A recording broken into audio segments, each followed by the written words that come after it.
siang. Ya, jelas, jelas sekali. Jelas sekali, apanya yang jelas? Suaranya, Gambarnya juga. ya, wajahnya juga. Betul. Gimana kabarnya hari ini? Biasa-biasa saja. Biasa-biasa saja.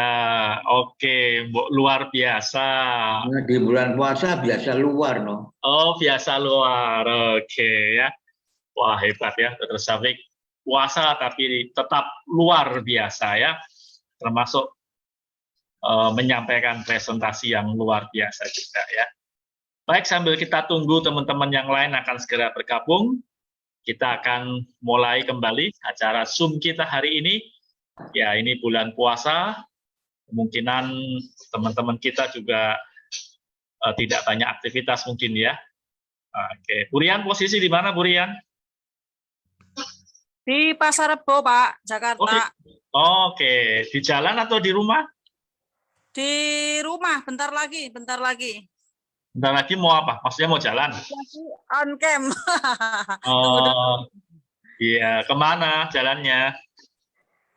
Mau nemuin orang tapi nanti malam. Oke. Kapan mau mudik nih? Kapan mau mudik? Oh iya ya, ya sebelum itu arus macet. Oh iya ya. Mudiknya kemana? Ke Solo atau ke Temanggung? Ke Solo dulu, nanti hari kedua baru ke Temanggung, ke Purbalingga. Oh iya. Oke ya.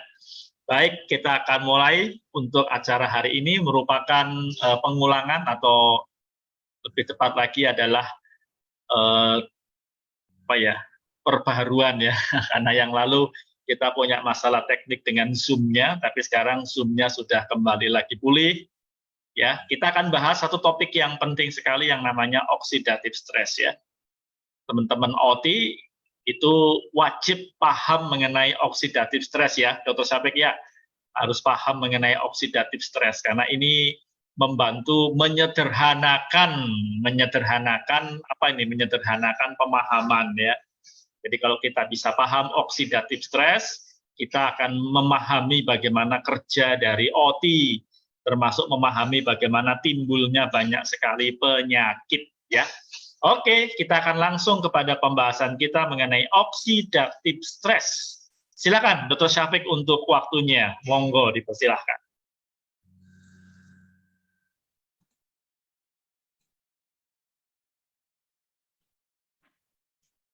Selamat siang para peserta seminar yang saya hormati. Kita akan berbicara oxidative stress ya.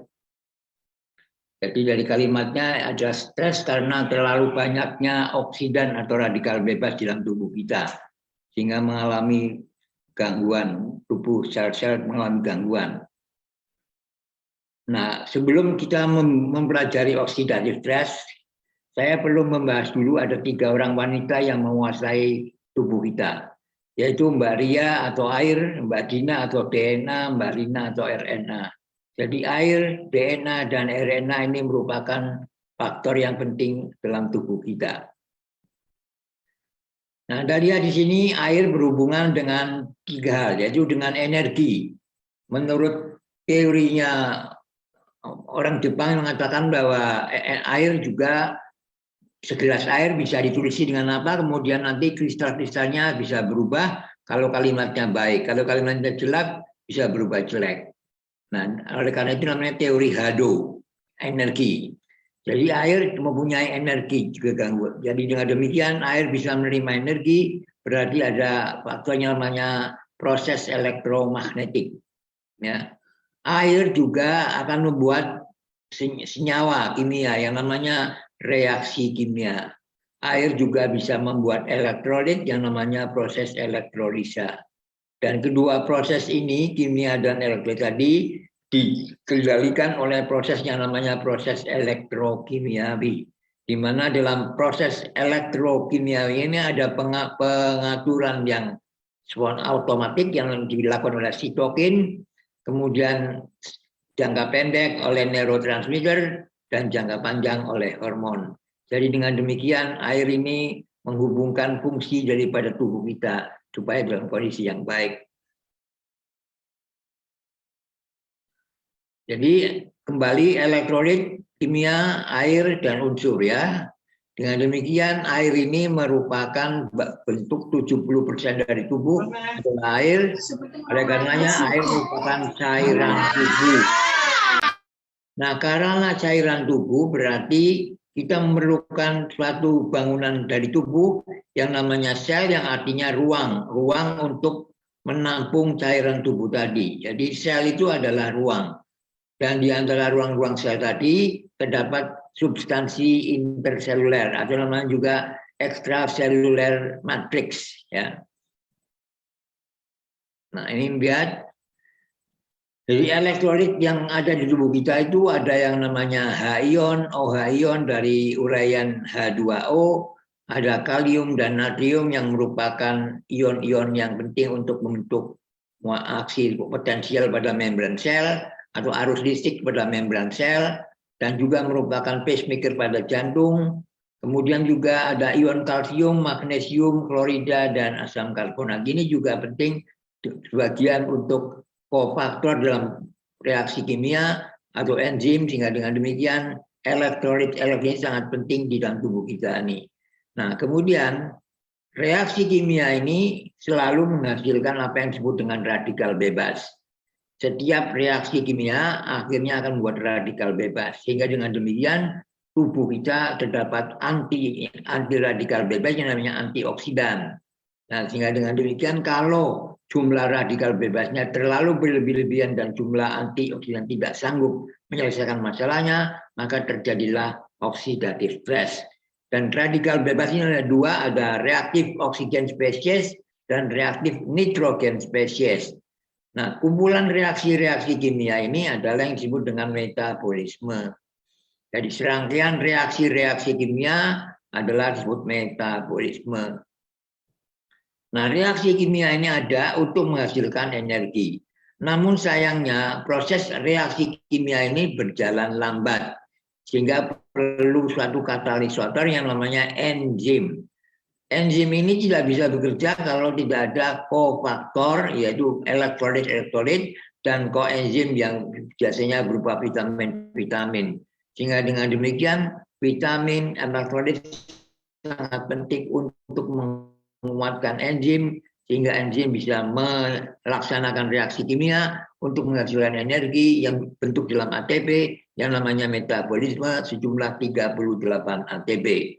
Nah, senyawa kimiawi ini juga ada yang namanya asam, ada yang namanya basa, ada yang namanya garam. Ada yang asam, ada dua, asam kuat dan asam lemah, bahwa basa juga ada basa kuat dan basa lemah. Asam lemah dan basa lemah membentuk bangunan yang namanya cairan penahan atau buffer. Air tadi akan membuat cairan tubuh dalam tubuh kita. Jadi tubuh kita terdiri atas cairan tubuh dan ruang yang untuk menampung cairan tadi yang namanya sel dan substansi interseluler. Nah, kita ketahui ruangan ini ada tiga, ada intraseluler, ruangan di dalam sel. Ada ruangan di luar sel, ekstraseluler. Ada ruangan antar sel, antar kelompok sel yang namanya transseluler. Nah, intraseluler itu ada yang di dalam sitoplasma, ada yang dalam sel, ada yang dalam inti yang namanya karyoplasma. Jadi ruangan yang berisi plasma yang merupakan bangunan dari cairan tadi. Sedangkan ekstraseluler ada di dalam pembuluh darah namanya intravaskuler, dan antara pembuluh darah dengan membran sel namanya interstisial. Sedangkan transseluler membentuk rongga-rongga tubuh, yaitu ada rongga jantung, ada rongga paru-paru, ada rongga perut, ada rongga vaginale, dan sebagainya. Sehingga dengan demikian Anda lihat bahwa kompartemen tubuh kita adalah ruang, di mana terjadi proses metabolisme, terjadi proses respirasi, dan lain sebagainya. Sel itu sendiri akan membentuk jaringan membentuk organ membentuk sistem organ, dan sistem organ membentuk organisme, akhirnya menjadi individu seperti kita ini. Nah, sel sendiri ada inti sel, ada cairan sel yang namanya sitoplasma atau sitosol. Di dalamnya terdapat organ-organ kecil yang namanya organela, dan juga termasuk di sini ada inclusiones. Sedangkan inti sendiri ada membran inti, ada nukleolus inti yang kecil, dan ada cairan yang namanya karyoplasma. Sedangkan membran sel atau otaknya sel ini adalah terdiri atas membran yang merupakan lapisan bilipid layer, lapisan lipid 2 lapis. Di dalamnya ada juga kolesterolnya, dan ada juga membran protein, dan ada juga membran karbohidrat. Sedangkan substansi interseluler atau disebut dengan extracellular matrix itu terdiri atas matriksnya merupakan bisa mineral, bisa gelatin, bisa sirup, bisa air. Sedangkan serabut-serabutnya disebut dengan serabut protein, ada yang namanya fibronectin, fibrilin, elastin, dan yang terkenal adalah kolagen. Kalau kolagennya menurun, maka berarti terjadilah pengerutan kulit atau proses penuaan.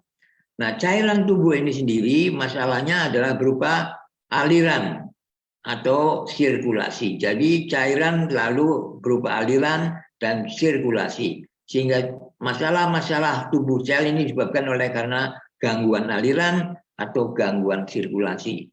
Sirkulasi sendiri ada yang sirkulasi antar organ namanya makrosirkulasi, dan sirkulasi yang tidak berlangsung namanya mikrosirkulasi. Aliran sendiri bisa dari tekanan tinggi ke tekanan rendah, atau dari kadar tinggi ke kadar rendah, atau dari lokasi yang tinggi dan ke bawah. Sehingga dengan demikian gangguan tubuh adalah gangguan aliran dan gangguan sirkulasi. Nah, ternyata cairan tubuh ini 80%-nya tadi adalah darah, ya, atau 4,5 sampai 5 liter darah. Sedangkan 20%-nya merupakan non darah, bisa cairan otak, bisa cairan bola mata, bisa cairan telinga, bisa hidung, bisa sendi, bisa jaringan-jaringan, bisa keringat, bisa urin, dan lain sebagainya. Nah, sehingga dengan demikian Anda lihat di sini bahwa cairan tubuh ini sangat menentukan tentang normal tidaknya tubuh. Boleh lagi jadi air akan membentuk cairan tubuh.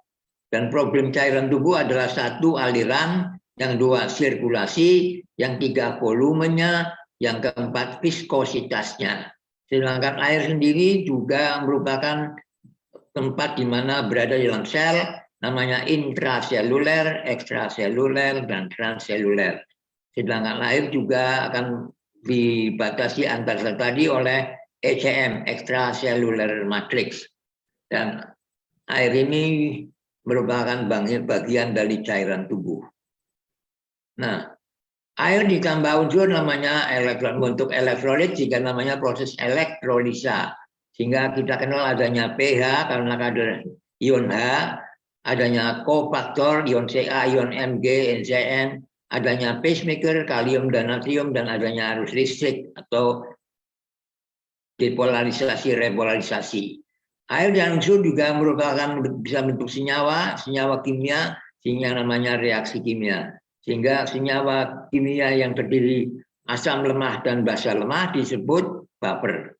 Sedangkan asam dan basa yang kuat akan bentuk juga garam. Tiga orang tadi yang namanya air, DNA, RNA tadi ternyata fungsi dari DNA dan RNA adalah untuk membuat protein. Mengapa? Karena protein itu adalah manusianya sel. Ya, ini tadi sudah saya jelaskan, air DNA ini ada dua macam, yang namanya coding DNA dan yang terakhir adalah potensial DNA. Dan ternyata potensial DNA ini yang terdapat kemudian tadinya dinamakan junk DNA atau DNA sampah, ternyata ini 97% ini ternyata DNA yang paling penting, sehingga dengan demikian DNA bisa melakukan hubungan dengan dunia luar, sehingga terjadilah proses yang namanya dengan proses metagenetik. RNA sendiri ada tiga, ada messenger RNA, ada tRNA, dan ada ribosom RNA. Nah, DNA dan RNA adalah DNA akan membuat RNA namanya transkripsi, RNA menjadi protein namanya translasi, sehingga terjadilah protein. Protein ini adalah manusianya sel. Enzim itu protein, hormon itu protein. Sehingga perlu kita pelajari apa itu protein ini. Nah, protein ini ada yang membangun bangunan-bangunan di dalam tubuh sel, namanya struktural protein. Ada yang berfungsi katalitik atau enzimatik, ada protein yang namanya hormon, ada protein yang untuk pertahanan tubuh, ada protein yang merupakan alat transport, ada juga protein-protein yang menjedarkan darah, ada protein-protein untuk menyimpan, ada protein untuk membawa elektrolit, ada protein untuk bisa menerima sinyal, dan ada juga protein-protein yang mentransduksikan sinyal tadi sampai ke dalam inti sel. Ada protein-protein buffer dan ada nukleoprotein, protein pada inti, dan ada protein kontraktil pada otot. Nah, struktur utama dari protein adalah asam amino. Ini ya, di sini ada gugus amin, gugus metil, dan gugus karboksil. Ya, Anda lihat di sini. Nah, kita kenal ada asam amino yang non esensial dan ada yang esensial amino acid. Nah, misalnya glisin, alanin, serin, tirosin, sistein, asparagin, aspartik, asam glutamat, glutamin, prolin ini merupakan asam-asam amino yang non esensial. Sedangkan yang esensial valin, leusin, isoleusin, theonin, metionin, arginin, lisin, histidin, fenilalanin, dan tryptophan. Nah, ternyata ini disusun di dalam gena yang namanya kodon. Ada tiga huruf T itu adalah menyusun fenilalanin. TTA itu leusin, ya leusin. Ya metionin, valin, alanin, tiroin, prolin, serin, dan sebagainya. Ada juga yang tiga kodon yang menentukan stop. Jadi kalau sudah ketemu TAA maka berhentilah pembuatan rantai asam amino tadi. Ya, ada juga yang namanya ATG ini adalah merupakan start kodon. Jadi ada stop kodon, ada start kodon. Apa sih bedanya antara DNA Mbak Dina sama Mbak Rina? Kalau DNA ada 2 unte ya, lihat 2 unte ini, nah ini 2 unte ya. Tangga itulah. Ini adalah bahasa nuklein namanya abjadnya. Ada yang namanya adenin, ada yang timin, ada yang sitosin, ada yang guanin. Ada yang bahasa fosfatnya ini adalah yang merupakan backbone-nya atau tulang punggungnya. Kalau RNA itu 1 unte saja. Ya, 1 unte saja. Nah, inilah kromosom yang di bawah ini. Kalau bagian kecil ini kita bentangkan, maka makan panjangnya seperti ini. Dan kalau bagian kecil di sini saya bentangkan, gambarannya seperti ini. Makin kecil, makin indah bentuknya. Ini bagian kecil ini kalau dibentangkan bentuknya seperti ini. Kalau bagian ini kita bentangkan bentuknya seperti ini, akhirnya menjadi DNA yang jadi. Jadi Anda lihat bahwa kromosom ini ternyata merupakan untaian yang begitu panjang. Ini adalah karyotype yang menentukan apakah 23 pasang itu normal atau tidak. Yaitu dilihat dengan bentuknya daripada ini. Yang kedua, apakah pasangannya sepasang atau berlebih. Kalau berlebih akan menimbulkan cacat bawaan. Ini kalau terjadi bentuknya berubah akan terjadi cacat bawaan. Sedangkan kromosom yang nomor 23 ini menentukan jenis kelaminnya. Ini adalah kromosom X dan Y, berarti ini merupakan karyotip dari laki-laki. Nah, ternyata antara sel dengan sel akan mempunyai komunikasi dengan menggunakan bahasa sel. Bahasa selnya terdiri atas abjad yang namanya adenin, guanin, sitopin, timin, dan urasil. Ini merupakan bahasa nitrogen. Dan abjad tadi akan membentuk kata yang namanya 33 yang namanya kodon. Dan kodon ini akan membentuk gena atau kalimat. Dan kalimat ini akan membentuk kamus yang namanya genom. Dan genom ini akan membuat paragraf yang namanya DNA. Dan DNA akan membuat bab yang namanya kromosom. Sehingga dengan demikian jawabannya adalah protein yang dibutuhkan untuk sel tadi. Jadi apabila kita membandingkan gena dengan buku, maka abjadnya namanya nukleotid tadi, adenin, guanin atau bahasa nitrogen tadi, kata-katanya namanya kodon, kalimatnya namanya gena, paragrafnya namanya DNA, bab-babnya namanya kromosom, dan bukunya namanya organisme atau manusianya sendiri. Sel itu sehat kalau ada faktor-faktor sikap dan pikirannya sehat, olahraga selnya cukup baik, proteksi lindungannya sel cukup baik, dan lingkungan sel juga baik, dan makanan sel juga, nutrisi sel juga baik. Sehingga sel dinyatakan sehat bila 1. membran selnya masih utuh, 2. metabolisme aerob masih berlangsung dengan baik. Sebab kalau aerob berarti 36 ATP masih baik, tapi kalau anaerob hanya 2 ATP, jadi kurang energinya. Yang ketiga, sintesa proteinnya berlangsung normal, tidak terbentuk protein-protein yang abnormal. Kalau abnormal akan terjadi gangguan pada siklus sel. Yang keempat, aparatus genetiknya terjaga utuh, jadi gena kromosomnya masih baik. Yang kelima, tugas dan fungsi spesifik sel tadi masih normal. Jadi kelima masalah inilah yang menentukan apakah sel tadi sehat atau tidak. Sehingga pada gambar ini Anda lihat pada yang sebelah sini sel yang sehat. Yang merah ini sel yang tidak sehat. Jadi tandanya sehat, sel yang sehat adalah apabila nutrisinya bisa masuk sempurna ke dalam sel dan sampah yang dari metabolisme bisa dikeluarkan dari sel. Sehingga dengan demikian sel yang sehat selalu nutrisinya baik, hidrasinya baik, bersifat alkali, oksigenasinya baik, polaritasnya juga baik, energinya cukup, terjadi proses detoksifikasi, terjadi cairan, yang kedua pertumbuhan, perbaikan, regenerasi, dan usia panjang serta kehidupan dalam sel tadi.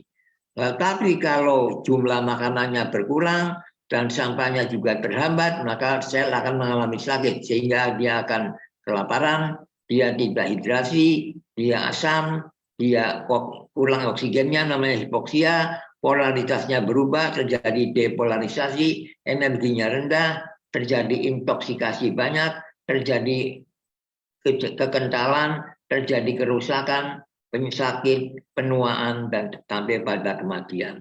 Ini tanda-tanda dari sel yang sakit. Kita lihat bagaimana sel dengan waktu.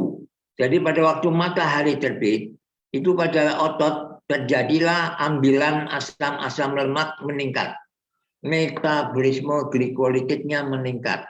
Sedangkan lemaknya terjadi peningkatan lipogenesis, produksi adiponektin juga meningkat. Sedangkan pada sore hari di dalam hati terjadilah sintesa glikogen yang meningkat, sintesa kolesterol menurun, sintesa asam empedu naik, sekresi insulin naik, produksi adiponektin juga naik. Sehingga pemeriksaan laboratorium dari darah akan tergantung kepada kapan diambilnya. Ya. Kemudian kalau pada malam hari, pada liver ada gluconeogenesis meningkat, glycogenolysis meningkat, biogenesis mitokondria juga meningkat, pada pankreas terjadi sekresi glukagon, sedangkan pada menjelang malam, tengah malam, terjadilah metabolisme oksidatif pada otot, terjadilah katabolisme lipid, terjadilah sekresi leptin yang meningkat. Sehingga dengan demikian, dengan waktu-waktu ini tadi, Anda lihat bahwa terjadi kegiatan-kegiatan yang berbeda. Itulah sebabnya mengapa manusia disebut sebagai homo diurnal. Manusia yang siangnya terjadi simpatis hipertoni, kalau malam namanya parasimpatis hipertoni. Pada siang hari simpatis yang menonjol, sehingga dia bisa bersiap melawan ataupun menghindar dari masalah, sedangkan pada malam hari dia istirahat dan juga mencerna. Jadi siang dan malam jangan disalahgunakan. Nah, perlindungan sel ini juga ada pertahanan antioksidan, ada juga faktor-faktor prooksidan. Jadi di sini ada enzim, ada sistem perbaikan sel, ada nutrisi, vitamin, mikroelemen, flavonoid dan sebagainya, aktivitas fisik reguler, sedangkan prooksidannya namanya ROS dan LNS, terjadi agen-agen prooksidan yang ada dari lingkungan, adanya endurance pada aktivitas fisik, dan tidak adanya pelatihan-pelatihan. Kemudian terjadilah kerusakan oksidatif pada sel serta biomolekul sehingga menyebabkan terjadinya proses peradangan, inflamasi, sampai berat pada kanker, terjadinya penyakit-penyakit kulit, dan lain sebagainya. Ini gambaran membran sel, dan ini adalah kalsium ada di luar sel. Jadi kalsium memang harus ada di luar sel, jangan sampai masuk. Nah ini gambarnya kalsium yang masuk, namanya kalsium influx.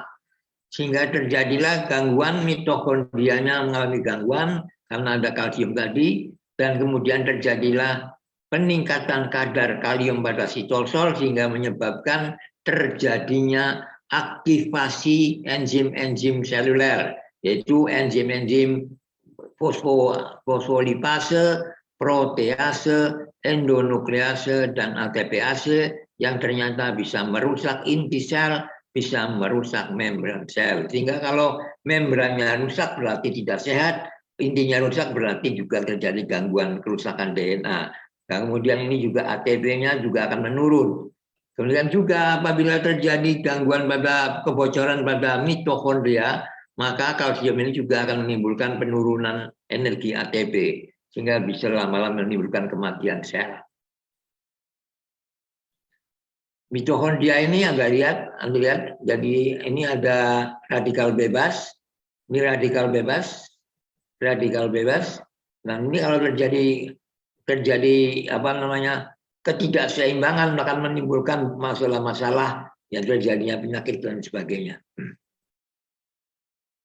Jadi sel itu sehat tergantung kepada satu, kerusakan membran, terjadinya kerusakan protein ataupun DNA, terjadinya peningkatan radikal bebas, terjadinya kalsium yang masuk, terjadinya kerusakan mitokondria, terjadinya penurunan ATP. Nah, kerusakan membran bisa terjadi karena membran plasmanya rusak atau karena terlalu banyaknya komponen seluler seperti ion-ion ATP-nya menurun, ya. Sedangkan lisosom juga bisa rusak karena adanya enzim-enzim dan juga terjadinya destruksi pada komponen-komponen sel, atau juga karena membran mitokondrianya robek, ya, sehingga dengan demikian ini merupakan faktor terjadinya kerusakan membran. Kalau terjadi kerusakan pada protein dan DNA ini bisa disebabkan karena kerusakan DNA yang hebat atau karena terjadinya salah bentukan proteinnya. Jadi proteinnya bentuknya abnormal sehingga menimbulkan faktor-faktor terjadinya proses kematian sel yang namanya pro-apoptotik faktor. Sedangkan peningkatan radikal bebas ini ya oleh karena stres oksidatif, ya, karena lingkungan, karena rusaknya protein, karena lipid, karena DNA. Sehingga dengan demikian oksidatif stres juga bisa merusak lipid, bisa merusak protein, bisa merusak DNA. Masuknya kalsium tadi bisa menimbulkan kerusakan mitokondria dan juga akan menimbulkan aktivasi enzim-enzim sel sehingga merusak daripada inti dan mitokondrianya. Terjadinya kerusakan mitokondria juga bisa menyebabkan terjadinya oksidatif stres, kemudian dapat juga terjadinya faktor-faktor pro-apoptotik yang dilepaskan sehingga terjadilah penurunan produksi ATP.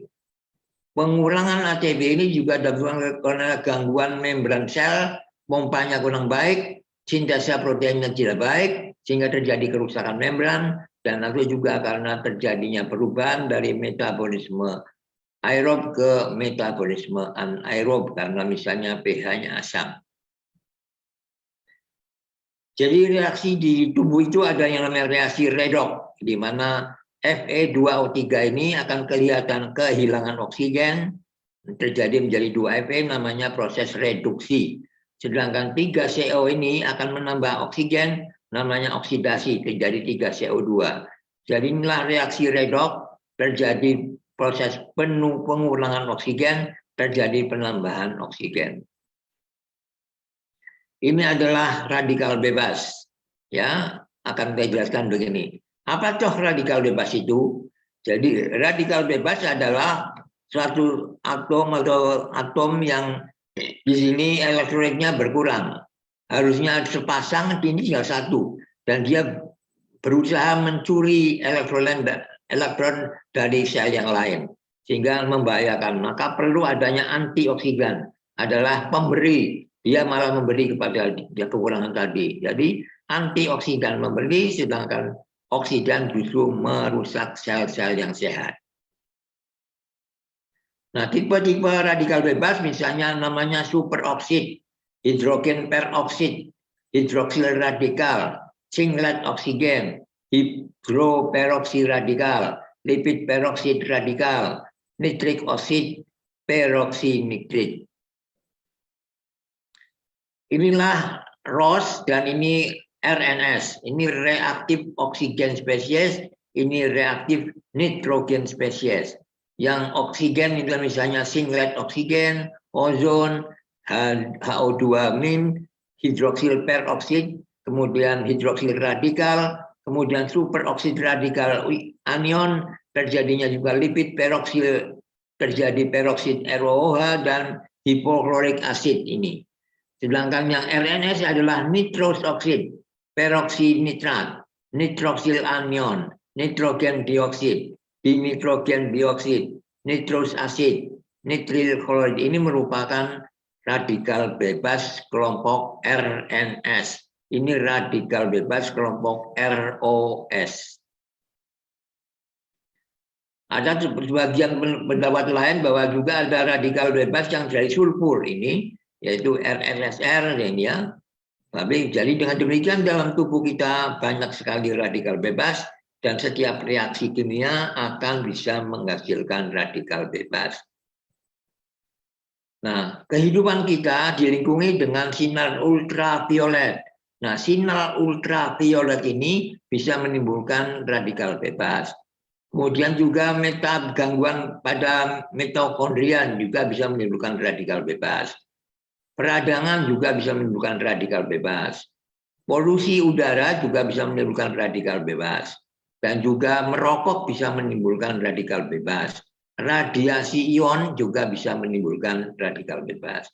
Sehingga kalau terjadi pengumpulan radikal bebas yang terlalu banyak, maka akan bisa merusak terjadinya kerusakan DNA.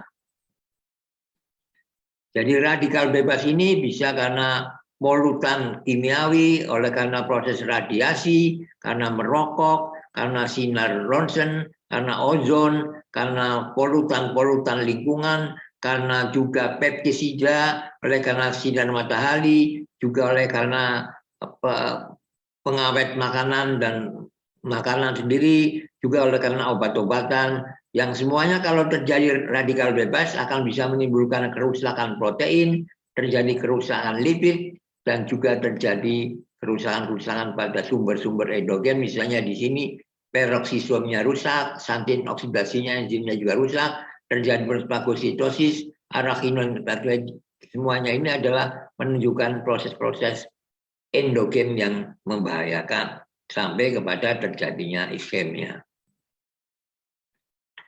Nah, ROS dan RNS ini bisa berada pada kloroplas, pada mitokondria, pada periksosim, pada endoplasmik retikulum, bisa pada apoplas, pada dinding sel, pada membran sel, pada mitokondria, pada kloroplas, pada apoplas, pada peroksisom yang bisa menimbulkan RNS atau menimbulkan ROS sehingga terjadilah gangguan-gangguan pada tubuh, pada sel.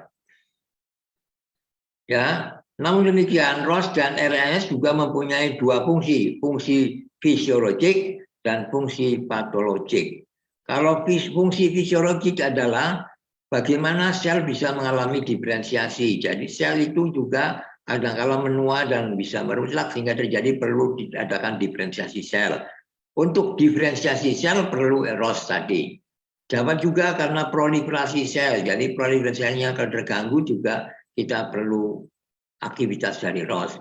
Juga jaras-jaras signaling seluler, respons seluler, juga karena fungsi imun sel, dan juga karena efek-efek antimikroba, dan juga karena metabolisme pada umumnya. Dia bersifat patologis kalau bisa merusak DNA, merusak protein, merusak lipid. Dia menimbulkan gangguan-gangguan neurodegeneratif, dia menimbulkan penyakit autoimun, bisa menekan peradangan, dan juga gangguan metabolik. Jadi kedua radikal bebas ini bisa fisiologik, bisa patologik, tergantung jumlahnya. Nah, kerusakan DNA ini bisa disebabkan oleh sinar ultraviolet, radiasi ionisasi, polusi udara, karena juga peradangan, karena merokok, asap rokok, dan karena gangguan-gangguan yang lain, sehingga terjadi kerusakan pada DNA. Jadi ROS atau radikal bebas bisa menimbulkan kerusakan oksidatif, yang mana oksidatif kerusakan tadi bisa mengganggu lipid, mengganggu DNA, dan juga mengganggu struktur protein. Sehingga kalau ini banyak, lama-lama terjadi proses penuaan. Jadi ini yang di atas menunjukkan bahwa proses penuaan adalah proses fisiologi. Tapi kalau terlalu berlebihan bisa menimbulkan proses patologik, rusaknya DNA, rusaknya protein, rusaknya lipid. Jadi radikal bebas pada kadar yang paling tinggi, dia akan merusak lipid, merusak protein, dan merusak DNA. Lipid yang rusak adalah terjadinya pecahan rantainya menjadi tidak baik, meningkatnya fluiditas membran dan permeabilitas membran juga terganggu. Sedangkan protein bisa terjadi modifikasi letak asam aminonya yang spesifik, atau terjadinya fragmen-fragmen dari rantai peptid, terjadinya gangguan agregasi, terjadinya muatan listrik, terjadinya inaktivasi enzim, dan terjadinya juga kemudian terjadinya protein menjadi proteolisis. Sedangkan pada DNA terjadi oksidasi desoksiribosa, terjadinya pecahnya benang-benang DNA, atau terjadinya penggantian nukleotid atau modifikasi dari basa-basa DNA, dan juga terjadinya cross-link antara protein DNA yang ada. Jadi metabolisme lingkungan akan menimbulkan metabolisme dan bisa menimbulkan radikal bebas. Dan radikal bebas ini bisa dimodulasi dengan menggunakan antioksidan. Kalau antioksidan dalam tubuh tidak cukup. Nah, akibat apabila kelebihan ROS tadi bisa menimbulkan modulasi gena, kematian sel, dan lain sebagainya. Ya, ini stresornya bisa usia, bisa karena luka, bisa karena zat-zat kenobiotik, bisa karena radiasi, karena sinar, karena panas, karena dingin, karena patogen, karena biotoksin, karena juga gangguan-gangguan udara, terjadi logam-logam metal, polusi air udara, dan juga karena gangguan-gangguan hormon bisa menimbulkan ROS tadi, dia terjadilah oxidative stress yang bisa menimbulkan gangguan pada lipid, pada protein, dan juga pada DNA. Sehingga terjadilah efek selulernya berupa kerusakan membran, fungsi organelanya menjadi menurun, efisiensi metaboliknya menjadi menurun, fiksasi karbon juga menurun, terjadinya kebocoran elektrolit, dan akhirnya terjadinya mutasi dan rusaknya kromatin. Jadi ROS akan menimbulkan oksidasi biomolekuler yang bisa menyebabkan kanker, bisa menyebabkan penyakit kardiovaskuler, dan bisa menyebabkan penyakit neurodegeneratif. Jadi apabila ada ROS akan bisa menimbulkan kerusakan sel, kerusakan DNA, kerusakan membran sel, kerusakan protein, ya. Ini ulang-ulang terus gini ya. Jadi radikal bebas sangat berbahaya kalau terlalu berlebih-lebihan. Dan ini bisa menimbulkan kanker, bisa menimbulkan gangguan saraf, kardiovaskuler, ataupun bisa juga menimbulkan diabetes, artritis, fibrosis, dan sirosis. Ya, dalam tubuh kita ini ternyata hormon-hormon tadi berperan pada waktu tidur, pada waktu gangguan stres, gangguan inflamasi sistemik, karena terlalu banyaknya racun, oleh karena gangguan dari bahari, oleh karena ketidakseimbangan gula darah, atau juga karena kesehatan dari usus dan nutrisi yang kita minum akan menimbulkan gangguan hormon pada tubuh kita dan akhir-akhirnya menyebabkan sakit. Nah, inilah perbedaan antara kedokteran timur dan kedokteran barat. Jadi kedokteran timur, dia tidak mengobati nama-nama penyakit, tapi dia penyebabnya semua. Penyebab nama-nama penyakit ini yang pada ginjal, pada kulit, pada jantung, pada sendi, pada paru-paru, pada otak, pada multi organ, pada pembuluh darah, pada gastrointestinal, itu semua namanya oxidative stress. Jadi dengan kedokteran timur hanya dengan mengobati oxidative stress dengan pemberian antioksidan, maka semua penyakit-penyakit ini akan sembuh dengan sendirinya. Kalau barat, dia akan membeli obat pada masing-masing nama-nama penyakit ini, sehingga Anda bisa bayangkan butuh macam obat banyak sekali dan biayanya juga lebih banyak. Jadi kedokteran barat bersifat disease oriented, dia melihat nama-nama penyakit, tapi kalau kedokteran timur ketidakseimbangannya pada apa? Yaitu terjadinya oxidative stress. Ya, dulu saya sudah jelaskan bahwa ada acid stress, ada oxidative stress, adanya chronic inflammation, adanya gangguan kalsium influx, dan juga karena gangguan degeneratif sel. Jadi dengan fotosintesa akan menimbulkan ROS. ROS tadi akan menimbulkan antioksidan dan akan bisa sehat atau juga kematian sel. Jadi kematian sel ini memang diperlukan karena sel-sel tadi usianya juga ada yang 120 hari, ada yang 2 hari, ada yang 4 jam, ada yang tahunan. Jadi kematian sel diperlukan. Nah, kalau kematian sel diperlukan, kalau terjadi proses regenerasi, maka perlu juga radikal bebas. Ya. Tetapi kalau jumlah radikal bebasnya terlalu berlebih-lebihan, akan menimbulkan justru kematian sel. Ya, tidak kelangsungan hidup sel.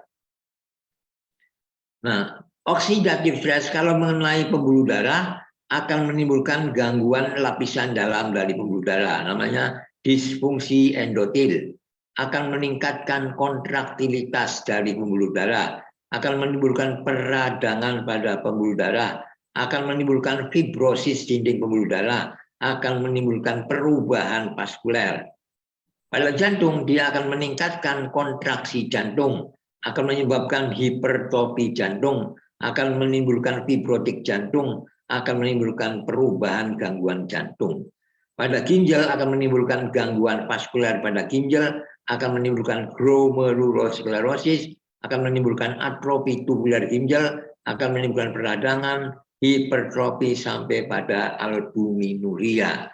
Pada otak dia akan melepaskan neurotransmitter vasoaktif, menimbulkan gangguan cerebrovaskuler, eksitasi simpatis, dan juga angiotensin 2 pada otak terganggu.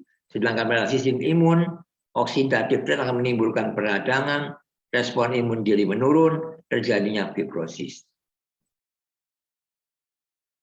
Jadi Anda lihat di sini faktor-faktor terjadinya ROS ini bisa terjadi bersifat karena endogen dari dalam maupun dari eksogen. Yang endogen oleh karena elektron transfernya terganggu, oleh karena berkurangnya peroksisom, terjadinya PASO, NADPH, siklogenasi, ini merupakan enzim-enzim yang dibutuhkan berkurang, atau karena menurunnya zat besi. Sedangkan eksogen berasal dari ultraviolet, dari infrared, dari cahaya yang kita lihat, oleh karena racun-racun dari lingkungan, atau juga karena pengobatan-pengobatan kemo yang tidak benar, dan juga oleh karena peradangan. Nah, dan di sini Anda lihat ada antioksidan enzim, ada yang non enzim. Yang enzim misalnya superoksid, dismutasi atau SOD, glutathione peroksidase, katalase. Sedangkan yang non enzimatik bisa ini vitamin E dan sebagainya. Sehingga dengan demikian kalau terjadi kelebihan ROS ini akan menimbulkan kerusakan DNA, kerusakan lipid, kerusakan protein, yang semuanya dapat menimbulkan berbagai macam nama penyakit tadi. Jadi di sini karena oxidative stress, DNA dan sel akan rusak. Ya, ekstrinsis bisa karena sinar matahari, dari polusi udara, dari polusi air, dari kontak zat kimiawi, karena pengaruh antioksidan, ya, atau diet karena infeksi-infeksi karena organik patogen, virus, bakteri, jamur, protozoa, insek, parasit. Sedangkan yang dari luar bisa karena suhu, karena kelembaban, karena tekanan, karena stres, karena electricity, karena gangguan iatrogenik. Sedangkan dari dalam tubuh karena proses pewarisan, karena cacat bawaan, karena gangguan metabolik, karena proses degeneratif, karena neoplasma, karena imunologi, dan karena psikogen, sehingga menimbulkan oksidatif stres. Jadi selama ini oksidatif stres menimbulkan perubahan struktural, akhirnya menimbulkan kerusakan oksidatif, terjadilah gangguan disfungsi sel, sehingga terjadilah oksidatif stres.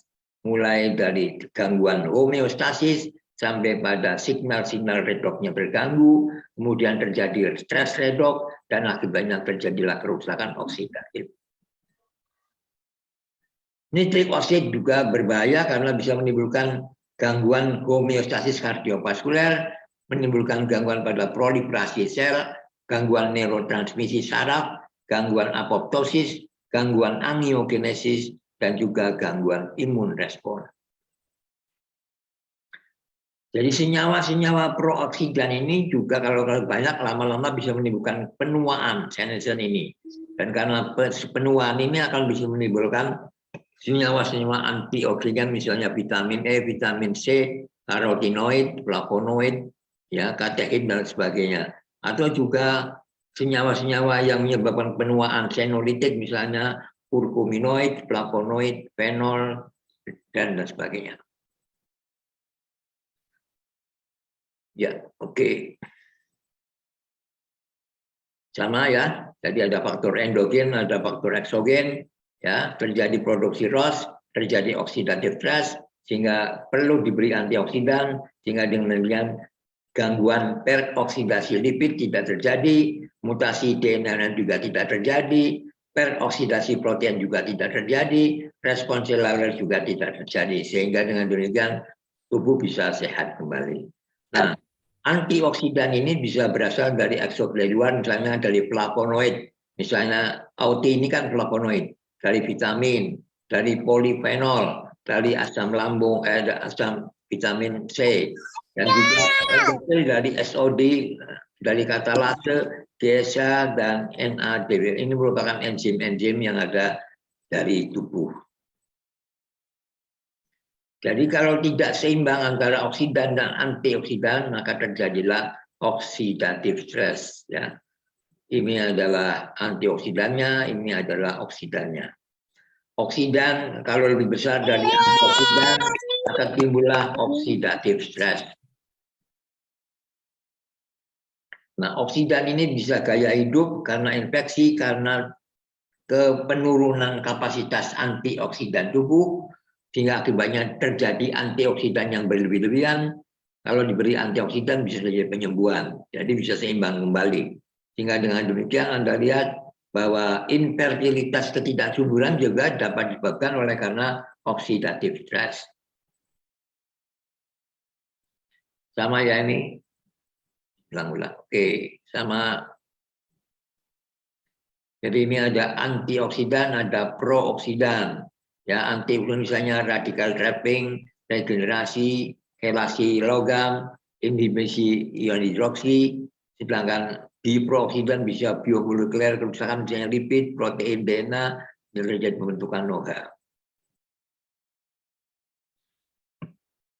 Demikian Pak Radit, saya jelaskan mengenai antioksidan atau oksidatif stres ini. Semoga menimbulkan banyak pertanyaan. Oke, siap Dr. Syafiq. Terima kasih untuk paparannya ya atau penjelasannya yang luar biasa ya. Oke, ini penting sekali ya teman-teman kalau mau pahami mengenai kedokteran timur dengan cara yang lebih sederhana. Kalau kedokteran barat rumit, kalau kedokteran timur sebenarnya lebih simpel. Nah, salah satunya adalah memahami mengenai oksidatif stres yang barusan dibahas oleh Dr. Syafiq ya. Nah, pasti banyak nih teman-teman mau nanya nih soal oksidatif stres nih. Nah, sekarang saya buka saja langsung seksi pertanyaan. Silakan siapa yang mau bertanya untuk pokok atau topik hari ini mengenai oksidatif stres. Silahkan. Atau Pak Radit, diulangi lagi Pak Radit. Ada slide terakhir yang belum saya lihatin. Oke, boleh. Slide terakhir ya.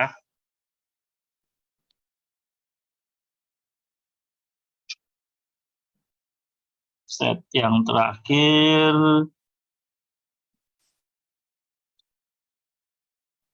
Dapat ya.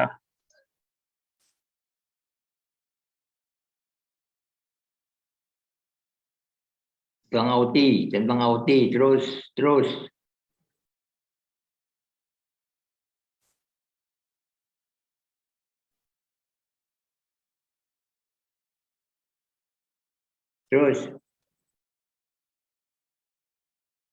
Ya. Ini adalah sumber-sumber antioksidan dari tumbuh-tumbuhan, dari brokoli, dari anggur, dari teh hijau, dari tomat, dari guava, dari ini beetroot, dari turmeric, ya. Terus lanjut, ini juga sama antioksidan, ya. Terus ini makanan-makanan yang mengandung kadar antioksidannya tinggi, misalnya beri, ya, kacang-kacangan, sayur-sayuran hijau, kacang-kacangan, ya, quinoa dan juga kakao. Coklat ternyata juga merupakan antioksidan yang tinggi. Terus inilah OT, ya, dari OT ini adalah merupakan antioksidan. Ya, OT adalah black tea, adalah teh hitam. Ternyata antioksidannya juga sangat tinggi, ya. Dia juga memperbaiki pencernaan karena mengandung tanin tadi. Dari black tadi akan bisa menimbulkan usus aktivitasnya menjadi lebih baik dan juga bisa mengendalikan energi karena mengandung kafein dalam jumlah kecil sehingga dengan demikian bisa membuat pasien menjadi cerah atau juga bisa melawan kanker, bisa juga meningkatkan imunitas, bisa juga menurunkan kolesterol, bisa juga memperkuat jantung dan juga bisa mencegah ataupun mengurangi stres. Terus ya, jadi dengan demikian polifenol teh pada teh hitam itu bisa diterima oleh reseptor polifenol yang terdapat pada liver, akan menimbulkan proses gluconeogenesisnya menurun, glukokinasenya menurun, signaling insulinnya juga meningkat, asam lemaknya liver juga menurun, kemudian terjadi oksidatif hepatotoksisitas juga menurun. Sedangkan apabila diterima oleh sel lemak, dia akan menimbulkan peningkatan insulin, terjadinya uptake glukosa, dan juga akan menurunnya resisten. Apabila diterima pada otot, dia akan meninggalkan ambilan glukosa yang meningkat, terjadinya oksidasi lemak beta yang meningkat, dan apabila diterima oleh sel-sel beta pankreas, dia akan menimbulkan kerusakan sel menurun, sitokinnya menurun, autoimun sistem juga menurun. Dan sehingga dengan demikian teh hitam bisa menurunkan diabetes, bisa menurunkan hiperglikemi, bisa menurunkan hiperlipidemi, bisa juga menurunkan oksidatif stres, dan juga bisa meningkatkan kepekaan insulin. Demikian Mbak Radit, saya telah jelaskan bagaimana hebatnya Audi, ya. Ini juga sama. Oke, terus. Ya sama, terus. Habis. Ya. Oke. Iya. Silakan teman-teman kalau mau ada yang mau bertanya, boleh silakan.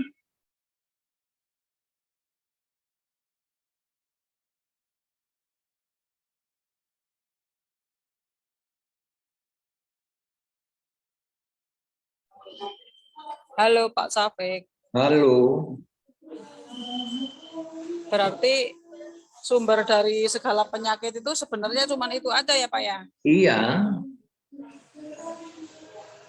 Oksidatif stres gitu ya? Ya, oksidatif itu terjadi karena ketidakseimbangan antara radikal bebas serta antioksidan yang ada dalam tubuh tidak mencukupi. Karena kehidupan manusia yang sudah rusak, terlalu banyak polusi dari lingkungan, sinar ultraviolet, makanan-makanan yang tidak benar. Jadi itu salahnya manusia sendiri sehingga keseimbangan tubuhnya menjadi terganggu, yang namanya oxidative stress. Dulu yang namanya konsep sehat adalah keseimbangan asam basa, keseimbangan metabolisme anaerob dan aerob, keseimbangan oksidan dan antioksidan, keseimbangan kalsium inflak dan kalsium efflak, ya, terjadinya keseimbangan antara inflamasi kronik dan akut yang dulu pernah saya jelaskan pada konsep sehat menurut kedokteran timur. Silakan. Berarti ya tetap pola hidup kan Pak ya yang harus diperbaiki ya Pak ya. Iya, memang tidur, gaya hidup itu penting. Gaya hidup ya. Iya. Menghindari stres, tidur yang cukup, olahraga yang cukup, cari makanan yang halalan dan thayyiban dan sebagainya, ya. Jangan berlebih-lebihan lah. Ojo go telu, ojo gugup, ojo gelo, ojo gumun. Itulah pangkalnya sehat. Berarti kalau Ya, kita yang paling punya utama budaya tetap minum teh Pak ya. juga bagus ya. Apa? Kalau kita punya budaya minum OT ya itu juga membantu, itu termasuk budaya hidup sehat juga ya, Nah, Dokter. iya, memang obat itu bukan obat, memang budaya, gaya hidup. Iya, budaya gaya hidup ya. Jadi jangan minum OT karena sakit. Tapi OT diminum setiap hari. Mencegah lebih baik daripada mengobati. Setuju sekali ya. Setuju ada 1 tambah 7 jadi 8. Pengobatan lebih mahal Pak. Jadi itu ya teman-teman ya. OT itu budaya hidup ya. Budaya hidup sehat. Jadi bukan obat ya. Obat tuh diminum kalau lagi sakit. Ya, kalau budaya hidup sehat berarti sehat pun selalu akan teratur minum OT.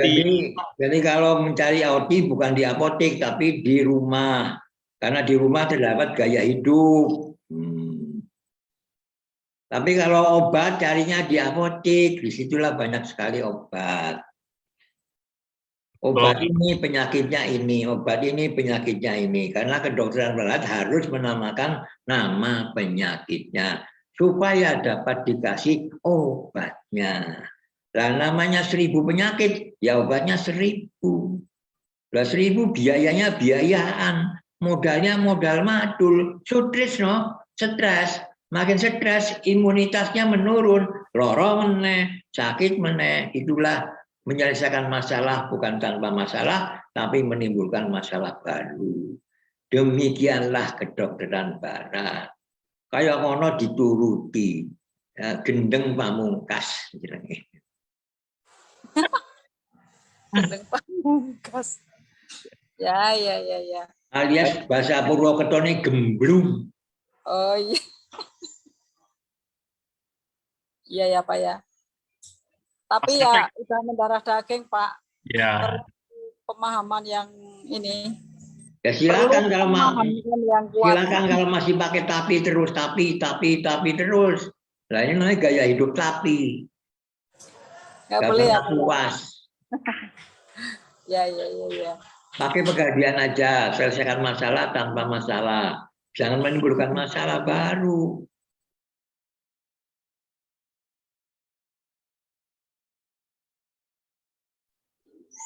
Betul. Nah, itu opini itu betul. Ya Pak, korban nih Pak. Mas Taufik, itu kan tadi radikal bebas itu kan ada ROS sama ada RSN. RNS. Oh, RS ya. R apa? NS. RSN. Yang nitrogen toh? Iya. Ya, maksudnya satu basicnya oksigen, radikal spesies sama radikal nitrogen spesial kan RNS. Ya. Nah, kalau antioksidan itu kan berarti kan dia basicnya untuk ROS, untuk menangkal yang golongan jenis ROS ya. Begitu, antioksidan itu adalah untuk memberikan elektron yang kurang karena oksidan radikal bebas itu harusnya 2 jadi 1 lah, dikasih 1 dia pemberi. Nah, kalau tidak dia ngambil elektronnya yang lain, dia merusak. Maka antioksidan adalah supaya radikal bebas dicegah untuk mengambil dari orang lain, nyolong orang lain, tapi diberi.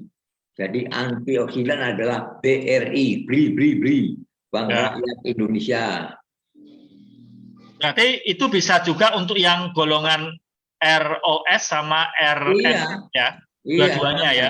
Iya. Oh, ya. Karena LNS juga radikal bebas, jadi semua radikal bebas bisa dibeli antioksidan. Apakah itu ROS, apakah itu RNS. Ya, betul. Setuju. Ya. Oke, silakan teman-teman kalau mau bertanya lagi tadi. Menarik loh ini pembahasannya mengenai ini, karena tadi kalau kita lihat kerusakannya bisa kemana-mana ya, ke DNA-nya, ke membrannya, ke lipid, ke protein, ke lipidnya, ke proteinnya. Wow, luar biasa ya. Biasa luar. Iya, maksud saya kan sekarang karena banyak sekali produk-produk modern itu sebenarnya kan penghasil radikal bebas. Nah iya. Kayak virus gitu ya Pak ya, kalau tak pikir-pikir apa enggak sih? Enggak, lain. Ini karena gaya hidup Anda saja yang terlalu silau pada gaya hidup modern, jadi terlalu banyak duduk, makanannya yang enak-enak di lidah, tapi gulanya begitu banyak. Nah, jadi akibatnya antioksidannya jadi tidak sanggup untuk menyelesaikan masalah. Karena terlalu banyaknya radikal bebas yang menyerang kita dari TV, dari sinar ultraviolet, dari smartphone, dari macam-macam. Itu kan radikal bebas semua. Kepriwe lah. Iya, Ini Pak. bukan hanya dari makanan ya, karena kita Iya. selama ini kan dari hanya makanan, minuman, tapi rupanya Radiasi televisi, makin terang televisinya, makin mahal televisinya, makin tinggi radikal bebasnya. Tahu-tahu kayak duit sing oke ya teknologi canggih. Makin canggih teknologinya, makin besar kemungkinan radikal bebasnya.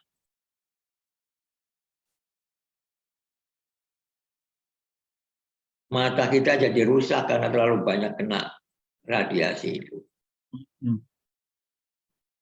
betul. Tadi ada istilah redox stress.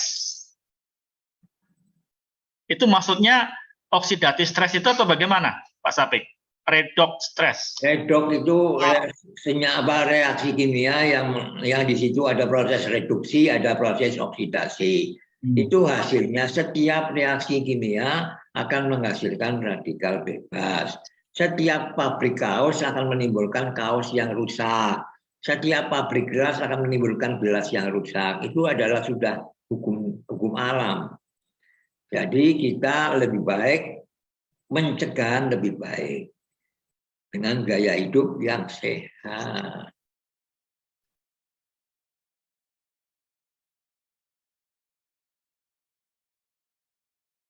Jadi jangan sekali-kali minum AOD kalau pas sakit. Kalau pas tidak sakit, berhenti minum AOD-nya. Itu namanya go to the block alias goblok. Ya, justru kebiasaannya malah seperti itu memang. Iya, lah bisa karena biasa, namanya gemblung. Di Purwokerto ada makanan gemblung namanya gemblong, itu lebih enak itu. Iya, kalau gemblong enak itu, apalagi gemblong ini namanya jadah. Nah, Jakarta juga ada, Pak. Iya memang, tapi Jakarta kan pakai E. Enggak lah, gemblong juga. Oh ya, Jakarta, pakai E lu, E. OT.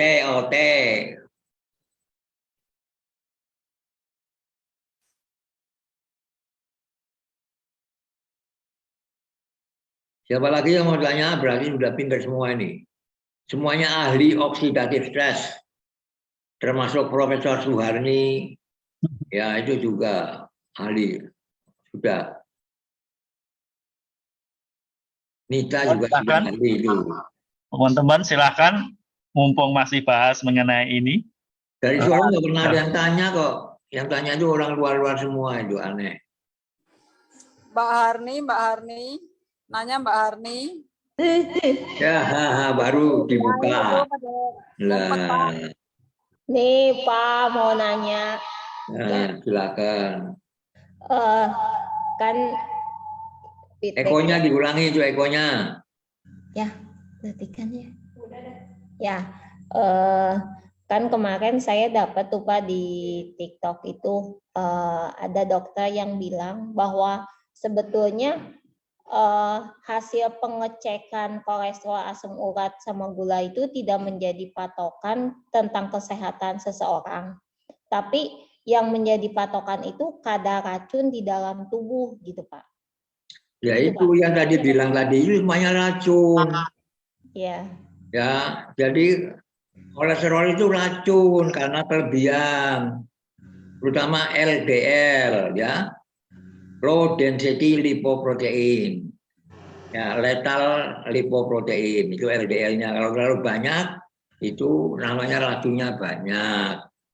Namanya racun itu ada yang LDL, ada yang tadi itu macam-macam. Cuma beliau ini mengatakan bahwa istilahnya kolesterol tinggi, tapi kalau misalkan di dalam tubuh kita tidak terlalu banyak radikal bebas, itu tidak terlalu signifikan yang menyebabkan tubuh kita menjadi sakit gitu Pak. Kemarin itu penjelasannya. Nah, radikal bebas itu adalah racun. Jadi kalau konsentrasi radikal bebasnya terlalu berlebih-lebihan sehingga anti radikal bebas tubuh tidak mampu menyelesaikan masalah, tidak bisa menyeimbangkan, ya namanya racun. Nah, kan namanya proses detoksifikasi. Hidup adalah memasukkan racun dari hidung, dari penglihatan, dari telinga, dari mulut, dari pikiran. Racun-racun dunia masuk ke dalam tubuh kita. Nah, maka disuruh puasa itu namanya detoksifikasi, disuruh sholat namanya detoksifikasi, suruh zikir itu detoksifikasi, suruh mendengarkan musik-musik yang baik itu juga proses detoksifikasi. Tak selamanya detoksifikasi itu kapsul, belakangnya semua kegiatan-kegiatan yang positif itu detoksifikasi. Ya, jangan kaget sama orang-orang yang setengah mengerti itu. Racun adalah merupakan kehidupan kita. Kalau nggak ada racun kita nggak mati-mati. Ya enggak? Ya memang sifat manusia itu selalu ingin berlebih-lebihan. Selama lidah bisa bergoyang, dicari terus. Ya enggak? Jadi sakit itu ya positif supaya diberitahu, Anda sakit berarti Anda sudah berlebih-lebihan. Racun terlalu banyak di tubuh Anda. Segeralah perbaiki cara hidup Anda. Tidur yang cukup, banyak olahraga, makanan-makanan yang baik, dan berpikir positif. Begitulah. Wong sehat itu gampang mau dipersulit.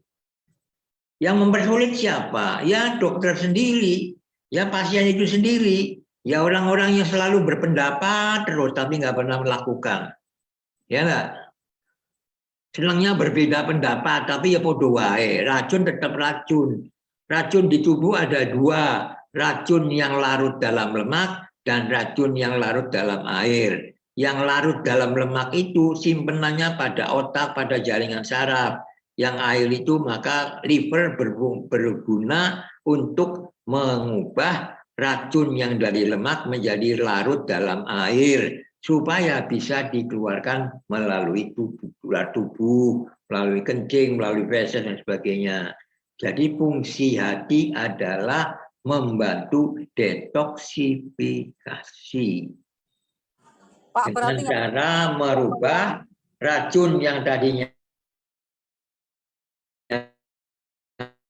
larut lemak jadi racun larut dalam air. Jadi topik berikutnya adalah detoksifikasi.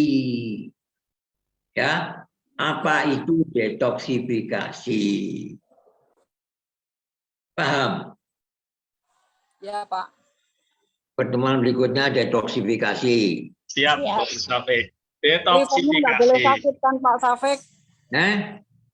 Ya itu liver kan penting, dia merubah racun dalam lemak menjadi racun yang dalam air kan liver kan? Iya, liver itu adalah dapurnya tubuh. Semua diproses di dapur. Maka makanannya jangan berlebih-lebihan. Kasihan livernya. Jadi puasa itu mengistirahatkan liver.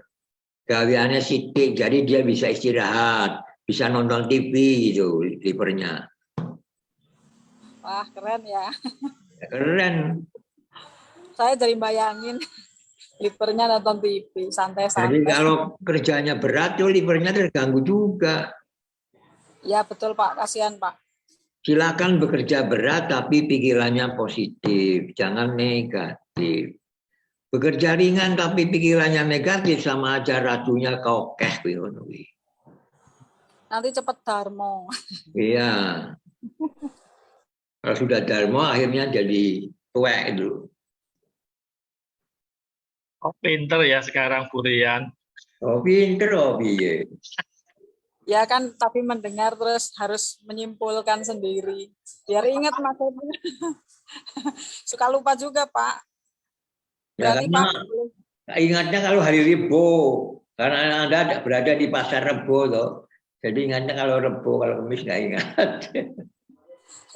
Ya, sekarang hari Sabtu. Tapi nggak ada pasar Sabtu Pak. Nggak ada, adanya pasar Bimi. Pasar Bapak nggak ada. Pasar Ibu ada, pasar Bapak nggak ada. Adanya pasar Bimi, pasar Ibu. Ya, ya, ya, ya. Betul.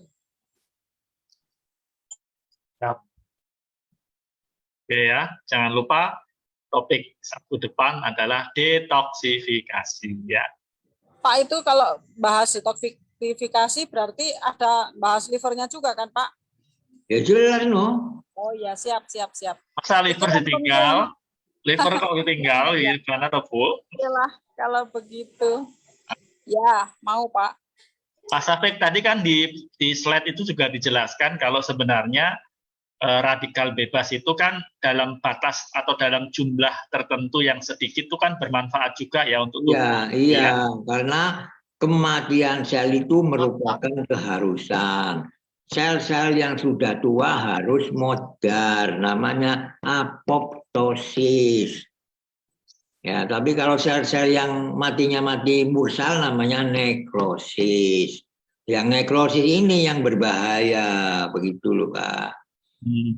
Maksudnya berarti radikal bebas dalam jumlah yang sedikit itu membantu apoptosis ya?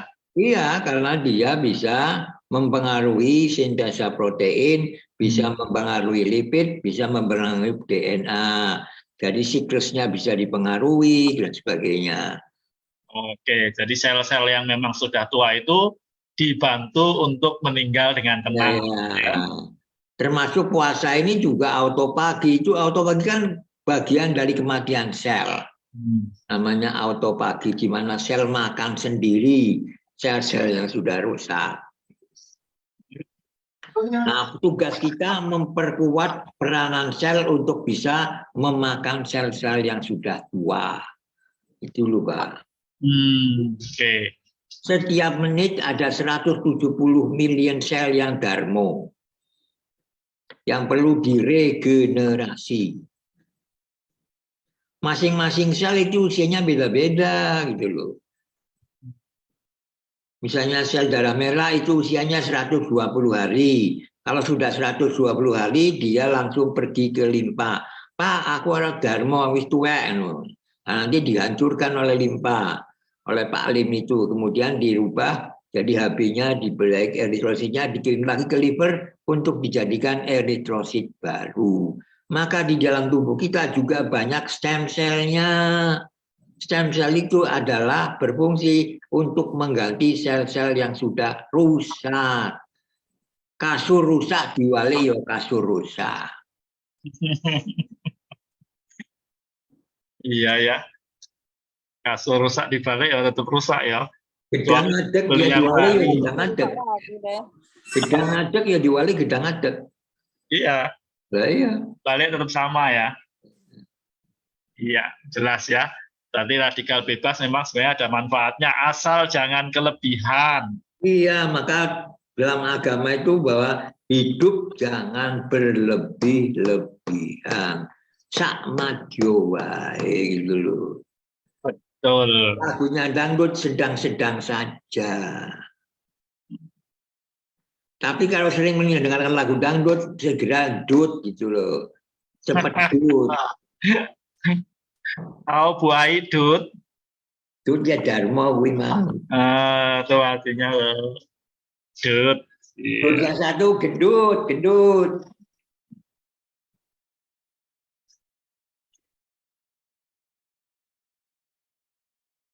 Jadi tadi redok maksudnya reduksi dan oksidasi ya.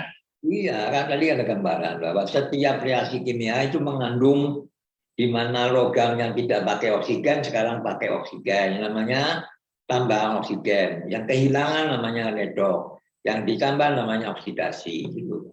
Oh. Jadi baik reduksi maupun baik oksidasi bisa menghasilkan juga efek sampingnya menghasilkan radikal bebas ya. Setiap reaksi kimia menimbulkan radikal bebas. Setiap pabrik kaos selalu menghasilkan kaos yang rusak. Ya. Karena ada orang jual apkiran kaos, kaos-kaos yang masih apkir dari pabrik itu harganya murah meriah. Oke. Tapi kenapa kok radikal bebas sering disebut juga oksidan ya, dokter? Gimana dong? Maksudnya radikal bebas disebut sebagai oksidan. Karena mengandung elektronnya kurang. Oh. Oksidan itu elektronnya harus sepasang, dia hanya tunggal. Sehingga dia mau mencuri elektron lain dari senyawa lain. Nah itu dihambat oleh antioksidan. Kowe jo nakal ngono, tak kei iki elektron wis kurang. Ngono lho maksudnya. Iya. Betul. Jadi antioksidan itu dermawan. Nah, begitulah. Maka jadilah dermawan meniru antioksidan. Jadi antioksidan adalah menyedekahkan elektronnya kepada orang-orang yang kekurangan. Jadi kalau ada orang kekurangan segera bantu. Sel ngono wong menungsone kok ora ngono. Iya. Kalau ada orang perlu dibantu segera dibantu.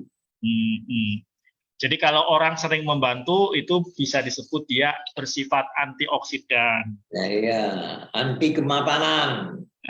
Ya, siap. Antioksidan itu dermawan Pak ya? Atau Iya. gimana? Ini Bu siapa yang dari Jogja juga nggak pernah muncul, kenapa ya? Bu Ayu lagi sibuk Pak dengan terapinya. Wah, pasiennya banyak berarti itu. Mungkin itu loh FASDU ya, FASDU ya. Iya, FASDU tuh yang nyedot, bukan nyedot ya, yang darahnya diambil itu kan? Iya, saya nggak tahu sih. Saya pernah Pak. FASDU itu proses invasif, jadi lebih baik hindari terapi dengan mengandung invasif. Pembedahan, FASDU itu adalah semua terapi invasif. Karena kata Hippocrates, primum non nocere non tacere. Jadi jangan merusak tubuh, jangan menyayat-nyayat kulit. Nggak boleh ya Pak Sapek ya, kasihan ya. Nggak boleh, maka pada saat itu, oh ya Allah kilo, cicipane driji jiutuh, kulitku jiutuh, rambutku jiutuh, irungku jiutuh, gitu loh maksudnya. Wudu itu maksudnya kan mengingatkan titipanmu masih utuh dalam keadaan segar bugar. Primum nocere apa? Tacere. Artinya kalau ada orang sakit segera tangani. Tapi tolong jangan merusak. Nah, kayak gue. Iya ya, betul ya. Jadi yang invasif itu sebenarnya tidak cocok dengan tadi prinsipnya Hippocrates tadi ya. Iya. Jadi invasif kalau memang terpaksa boleh, karena kondisi emergensi silakan. Tapi jangan dibiasakan. Betul, setuju Pak. Itu podo wae mekanik mobil senengane ganti-ganti spare part. Iya. Hilang aslinya gitu. Tapi kalau kayak seroja dia nggak termasuk invasif ya karena tidak melukai. Enggak, kan menekan-nekan saja Iya, betul, menekan supaya aliran harapan. darahnya itu lancar. Mbak Ya. Dianya lancar. Kalau Mbak Dia lancar, sirkulasi lancar, aliran lancar gitu loh. Betul. Kalau yang lancar berarti nutrisi selnya baik. Kalau nutrisi selnya baik, selnya sehat. Betul. Dok, bekam ini mana bekam?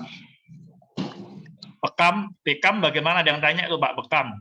Boleh, silakan. Tapi bekam itu kan ada 10 titik saja. Jangan pada semua titik akupunktur. Kan ada bekam basah, ada bekam kering. Ya, kalau bekam kering kan artinya tidak disayat. Setelah menjeluluk itu dibiarin aja. Atau kalau mau disayat ya baru dikeluarin darah kotornya. Ya, bekam itu kan menghilangkan darah kotor. Bekam dengan gurah sama? Gurah lain lagi. Gurah itu kan bukan darah yang keluarin. Itu sekret-sekret yang jendel itu loh. Bekam itu ada bekam kering sama bekam basah ya? Iya. Kan disedot, jedol, habis itu disilet itu namanya basah. Keluar darahnya. Wah, Darahnya hitam-hitam yang itu. Invasif juga tapi ya karena nyilet gitu. Mini invasif itu. Mini invasif tinimbang fasdu tadi ya? Iya, karena langsung tetes-tetes. Kadang-kala bisa nggak nutup itu. Iya, bahaya tuh. Belum nanti kalau alatnya nggak steril, infeksi ya. Iya. Terus pembuluh darahnya juga nggak nutup. Ya, artinya bukan tidak dilarang, tapi kalau bisa cari jalan-jalan yang normal saja lah. Jangan cari-cari jalan yang kayak gituan. Iya, betul. Sangkal putung juga nggak apa-apa, tapi kan kiropraktik juga nggak apa-apa. Sangkal putung nggak apa-apa ya, sebab memang perlu dihitungkan ya. Tapi kalau keseringan juga nggak baik. Sidik-sidik akhirnya tubuh itu jadi dependen. Jadi kalau seorang anak selalu dilindungi terus lama-lama juga nggak baik loh. Ya. Tidak bisa mandiri. Dia perginya ke Bank Danamon. Bank Mandirinya enggak. Iya, betul. Iya, setuju. Baik teman-teman, sayang sekali waktu kita sudah terbatas nih, sudah pukul 2:30, saatnya harus diakhiri. Terima kasih Dr. Syafiq untuk pembahasan hari ini, bagus sekali ini oxidative stress. Kalau misalnya masih ada pertanyaan untuk oxidative stress, boleh sisihkan pertanyaan untuk Sabtu depan ya. Sabtu depan kita mau bahas pokok mengenai detoksifikasi, livernya dibawa ya, nggak ditinggal Burian ya. Ya. Oke, baik. Terima kasih teman-teman. Kita akan tutup wadah hitungan yang kelima mundur sambil ditunggu kembali kehadiran teman-teman di hari Sabtu depan ya. Topiknya detoksifikasi, tapi kalau mau tanya mengenai oxidative stress masih boleh ya. Atau kalau malu bertanya WA ke saya, nanti saya teruskan ke Dr. Syafiq untuk dibahas Sabtu depan. Oke, saya hitung 5, 4, 3, 2, 1, OTI. Yes. Mantap. Sekali lagi, OTI. Siap. Terima kasih. Sampai ketemu Sabtu depan. Terima kasih.